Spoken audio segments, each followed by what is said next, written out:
विश्व के सभी धर्मगुरुओं की आध्यात्मिक शक्ति अक्षीण हो चुकी है, जो कि इस महामारी के प्रकोप के सामने पस्त होते दिखाई दे रहे हैं। दोस्तों, गौर करने वाली बात यह है, हम बड़े बड़े मंदिरों में जाकर पूजा करते हैं,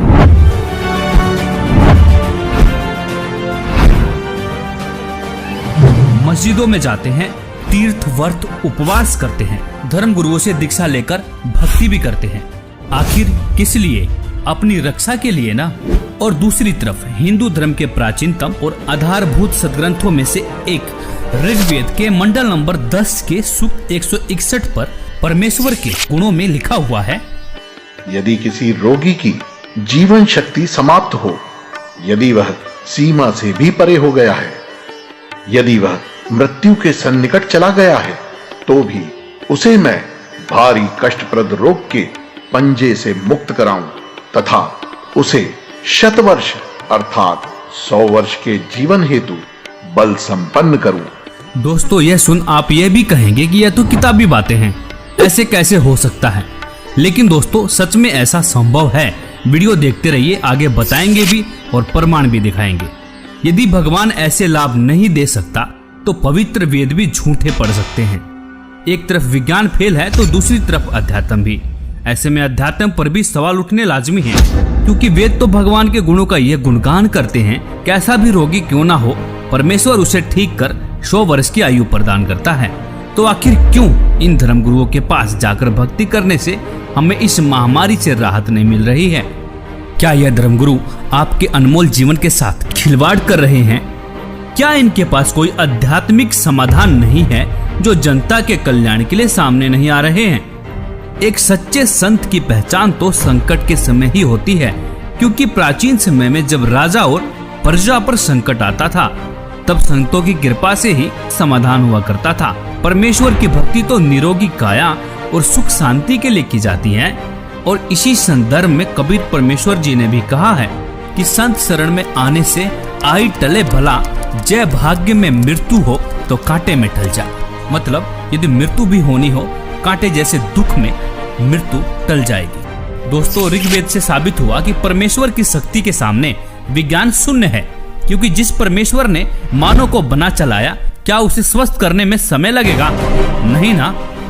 दोस्तों, ऐसे में इस बात को भी दरकिनार नहीं करना चाहिए कि इस संकट की घड़ी में हमारे आध्यात्मिक धर्मगुरु क्या रोल अदा कर रहे हैं।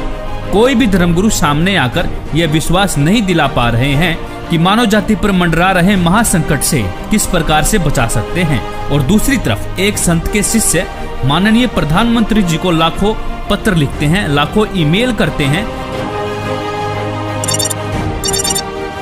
माननीय प्रधानमंत्री महोदय, भारत सरकार, मान्यवर, आप जी से हम संत रामपाल जी महाराज जी के लाखों अनुयायी आप जी के द्वारा मांगे गए सुझाव का सम्मान करते हैं। हमारी आप व आपकी सरकार से विनम्र प्रार्थना है, हम आप सभी से यह आग्रह करना चाहते हैं कि रामपाल जी महाराज इस विश्व में एकमात्र संत हैं जो शास्त्रानुकूल भक्ति विधि देकर लाखों करोड़ों परिवारों को कई प्रकार से दैहिक, दैविक, भौतिक तापों से राहत दिला चुके हैं। ऐसी आध्यात्मिक शक्तियों से परिपूर्ण संत जो कि बेकसूर हैं, उनको जेल में रखा गया है। बावजूद इसके यदि आप अपने मंत्रिमंडल के साथ उनके पास जाकर इस महामारी से बचाव हेतु अपनी प्रार्थना लेकर जाएं, तो हम ये पूर्ण विश्वास के साथ जानते हैं, क्योंकि संत परोपकारी व परमार्थी होते हैं, हमें यह पूर्ण विश्वास है कि वे अपनी दया दृष्टि पूरे विश्व पर बरसाकर इस समस्या से निजात दिला सकते हैं। आशा है इस एकमात्र बचाव के तरीके पर आप जी अमल अवश्य करेंगे। सत साहिब। और ट्विटर पर भी ट्रेंड करके पूरी दुनिया को विश्वास दिला रहे हैं कि सिर्फ और सिर्फ एकमात्र संत हैं जो मानव जाति को महासंकट से निजात दिला सकते हैं। वो संत कोई और नहीं, संत रामपाल जी महाराज हैं। यह सुन इस वीडियो को स्किप मत करना, जरा रुकिए, आपको विश्वास दिलाने के लिए कुछ जीते जागते प्रमाण पेश कर रहा हूँ, जिन्होंने संत रामपाल जी द्वारा बताई गई शास्त्र अनुकूल भक्ति की और परमेश्वर ने उनकी मृत्यु को भी टाल दिया। दोस्तों आज तक सिर्फ हमने सुना ही था कि परमेश्वर अंधे को आंख, कोढ़ी को काया, निर्धन को माया और बाज को पुत्र देता है, लेकिन यह अनसुना सत्य वर्तमान में सत्य साबित हो रहा है। दोस्तों ऐसे ऐसे एक नहीं, दो नहीं, हजारों प्रमाण ऐसे हैं जो संत रामपाल जी के अनुयायियों के जीवन में आप देख सकते हैं। मुर्दा बच्चा जीवित हुआ। जब मैं मजदूरी पे चला गया तो पीछे से उसकी मृत्यु हो गई जी, लड़के की। 1.5 साल का लड़का था दास का, और उसकी मृत्यु हो गई। जब घर आके जब मैंने देखा जी, उसकी स्थिति देखी तो हाहाकार मच रही थी। आस पड़ोस वाले भी इकट्ठे हुए, सभी ऐसे अफसोस मना रहे थे। वो बच्चे की लाश लेकर मैं गया जी, गांव का डॉक्टर है, डॉक्टर ने चेक किया जी उसको और कहता कि इसको घर में ले जाए, इसमें श्वास नहीं है। और मैं घर में आते आते ऐसे रखा बच्चे को, तो मैंने गुरुजी से अरदास लगाई घर में ही जी, और मैंने कहा कि हे परमात्मा, जब आप मेरी आजू बढ़ा सकते हो, मेरे रोग, ये कैंसर तक का रोग ठीक कर सकते हो मालिक, इसकी भी रक्षा करो दाता, इसकी भी आजू बढ़ाओ। हे परमात्मा, मेरे सतगुरुदेव ने तेरी दया करी मेरे, मैं कुछ इतने लाभ दिए मैं बता नहीं सकता आपको, इतने लाभ दिए मेरे को इस भगवान के, मैं धन्यवाद करता हूँ इस भगवान का। मेरे बच्चे की आजू बढ़ाई, उसी तरह हम जिंदा हो गया जी गांव के सामने, सभी देख रहे। जितने मेरे को गालियां देते थे उस गांव में, वो कहने लगे कि आपके सन में बहुत शक्ति है, वो पूर्ण सन। आज मेरे गुरुजी की कोई निंदा नहीं करता मेरे गांव में। मेरे को इतने लाभ हुए जी, मेरे कैंसर का रोग ठीक किया, मेरी आजू बढ़ाई मेरे परमात्मा ने। और घर में ऐसा होता था जी, हमारे खाने को आटा नहीं होता था और हम मांग मांग के खाते थे, काम भी करते थे, फिर भी बीमारी के कारण हमको मांग के खाना पड़ता था। जब से मैंने नाम लिया, मालिक ने बहुत सुख दिया। दे दिया डॉक्टर ने जवाब, फिर कैसे ठीक हुआ बिना दवाई के ला इलाज कैंसर?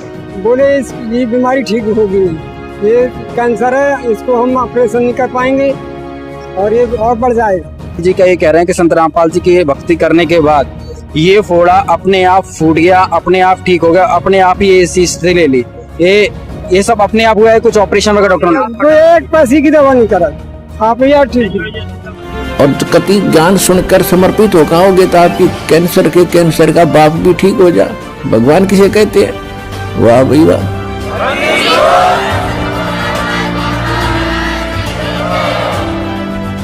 मुर्दा हुआ जिंदा। पत्नी के भाई थे, उन्होंने बताया कि आपको तो डेड बॉडी हो गई थी। जिस समय डेड बॉडी, उस समय पूरे हॉस्पिटल में मतलब ये विषय का रहा कि वो ख़त्म हो चुका, और हर जगह मतलब ये बता दिया गया कुलवंत दास जी मृत्यु घोषित हो गया। मेरे घर में आना जाना, रोना धोना हो गया था। ठीक 1 घंटे बाद जब मुझे पूरी तरह होश आया तो फिर मैंने अपनी राम कथा सुनाई कि मुझे उस वक्त ऐसा महसूस किया कि हकीकत में ये हुआ कि 3 दूत आए और मेरे प्राण लेकर सबसे पहले मुझे गणेश जी, ब्रह्मा जी, विष्णु जी, शिव जी तथा माँ दुर्गा देवी के लोकों से पार लेते हुए काफ़ी दूर ले गए। आखिर में मैं जाता हूँ, आखिर जब मंजिल पे पहुँचता हूँ, ऐसा मुझे महसूस हुआ ये सतलोक, मिनी सतलोक ही है। तो वहाँ गुरु रामपाल जी महाराज जी एक सामने खड़े थे। मैंने जब देखा तो उन्होंने मुझसे कहा, बेटा की भक्ति अधूरी है, तो आपको मैं एक मौका और भक्ति का देता हूँ, आप अपना जीवन सफल हो जाएगा। उसी वक्त गुरु संत रामपाल जी महाराज जी ने कबीर का रूप दिखाया। उसके बाद मुझे वहाँ से तीनों यमदूतों ने वहाँ से एक धक्का दिया, और धक्का देने के बाद मैं जब यहाँ से आंखें खुली तो मैं एकदम अपने आप को देखा, मैं पसीनों पसीन से तर हो गया। तो मेरे पूरे पीठ पे नीले निशान पड़े थे। दुर्घटना में मौत, जीवित किया। बड़ा लड़का था मनोज नाम का, उसका मेरा बल्लमगढ़ में आके एक्सीडेंट हुआ शाम को 7 बजे। जब भी लड़के को ऐसे लिटा दिए, मेरे सर पे से चद्दर उतार दिए, सोल उतार कर उसको ढक दिए और अंगूठे दोनों बांध दिए लड़के के, जैसे संसारे में बांधते हैं। बांधने के बाद हम फिर मैं संत रामपाल जी महाराज से प्रार्थना लगाई, हे मालिक, मैं जय गुरुदेव की भक्ति से गई थी, पति को खो के गई थी, मैं पति खत्म हो गए थे, उसके बाद में आपकी भक्ति ली थी, ये होने वाला था, तो आप इसकी शादी क्यों की? फिर बहू ने फ़ोन मिलाया कि आप कहाँ पे हो? मैं बोली हम ठीक हैं, हम कहाँ पे नहीं हैं, तू घबराए मत। तो बहू बोली नहीं, कुछ ना कुछ बात हो गई है, मेरे को क्यों छुपा रहे हो मेरे से, मेरे वीडियो कॉलिंग पे बात करवाओ। जब मैं गुरुजी को प्रार्थना लगाई झोली पसार के कि मालिक ये क्या होने होता, गुरुजी वहीं पे प्रकट हो गए। संत रामपाल जी महाराज प्रकट होके और लड़के को सोते हुए को आशीर्वाद दे के उठाए। फिर उसके बाद मेरे को आशीर्वाद दिया गुरुजी ने। फिर उसकी सास आई हॉस्टल के अंदर, बोली अपने गुरु को नहीं छोड़ेगी। मैं बोली मैं नहीं छोड़ूंगी गुरु को, मैं सबको छोड़ दूंगी, गुरु को नहीं छोड़ूंगी। गुरु के पीछे तो संत रामपाल जी महाराज के पीछे तो आज ये बेटा जिंदा है, नहीं तो मेरे बेटे को रात को ही मैं खो देती, आज मट्टी लग जाती। डॉक्टरों ने जैसे देख लिया तो भाई बिल्कुल जीरो रिपोर्ट, नब्ज नाड़ी कुछ भी नहीं है। तो उसके बाद में सुमरन जैसे संत रामपाल जी महाराज से अर्जी लगवाई तो इनको होश आया। तो डॉक्टर भी एकदम से अचंभित रह गए कि ये क्या चमत्कार है। एक तो रिपोर्ट 0-0 बता रही है और एक इनको आधे घंटे में ही होश आ गया। ये तो बहुत बड़ा चमत्कार है। तो चमत्कार को देख के सारे डॉक्टर सारे अचंभित रह गए कि ये तो कोई बहुत बड़ा चमत्कार है। वो ये संत रामपाल जी महाराज का चमत्कार है जो कि हम सतभक्ति करते हैं। और इन्होंने जीवन दान दिया, एक मौत के मुंह में से निकाला इनको, रुपेश दास जी को। क्या नाम है बहन जी आपका? कमला दासी है जी। मेरे घर वाले को 2014 में 10 अक्टूबर को पैरालाइज का अटैक पड़ गया था, बिल्कुल ख़त्म हो गए थे। तो बेटे के याद आई कि सतलोक आश्रम फ़ोन मिलाऊं। जब फ़ोन मिला तो किसी भगत ने फ़ोन उठाया वहाँ से। उन्होंने कहा, बेटे ने मेरे ने रोते रोते बड़े बेटे ने, ये भगत जी बात करा दो परमात्मा से, मेरे पापा ख़त्म हो चुके हैं पैरालाइज का अटैक पड़ के। तो भगत जी परमात्मा से बात कराई। परमात्मा ने कहा, बेटे बंदी छोड़, दया करेंगे, दंडवत करके अमृत जल और प्रसाद दे दे। तो भगत जी मालिक ने इतनी दया करी, संत रामपाल महाराज जी ने, इतने बेटे का फ़ोन भी नहीं कटा। इतने तो मेरे घर वाले ने यूँ कह दिया, बेटे मैं बाथरूम करने जाऊँगा। बाथरूम करके भगत जी गली में टहल के आया, गली से टहल के घूम घाम के फिर घर में आया। परमात्मा ने इतनी दया करी, हमारे पूरे घर में रोआ राहट मच गया था, ख़त्म हो चुके थे, बिल्कुल एक मिट्टी पड़ी थी घर में। इतनी दया करी मालिक ने, मैं आपसे बता नहीं सकते। हमारा सारा कुनबा रोआ राहट मच गया था घर में। उसके बाद भगत जी सुबह गए सतलोक आश्रम, तो परमात्मा दर्शन देने आते हैं, सर पे हाथ रख के कहते हैं, कौन मरा है? अभी नहीं मरा है, भक्ति कर बेटे दब के। उसके बाद सर जी आपको क्या बताऊं, इतनी दूर बेटा खड़ा था, उससे कहा, भक्ति कर बेटे, कौन मरा तेरा बाप? जो 3 हार्ट अटैक हो चुके थे, उससे पहले तो डॉक्टरों ने ये कहता था इतने जिएंगे, इतने ये दवाइयाँ खाते रहेंगे। आज 7 साल होने को है भगत जी, सारी दवाइयाँ छुट्टी हुई उनकी। 4 बार पैरालाइज हो लिया, 3 हार्ट अटैक, 7 अटैक कम नहीं होते भगत जी। आपको क्या क्या लाभ बताऊं, मालिक ने इतनी दया कर रहे हैं। संत रामपाल महाराज जी ने पूरा जीवन दान दे रखा है। उदाहरण के लिए अनुयायियों के अनुभव के वीडियो लिंक डिस्क्रिप्शन में देख भी सकते हैं।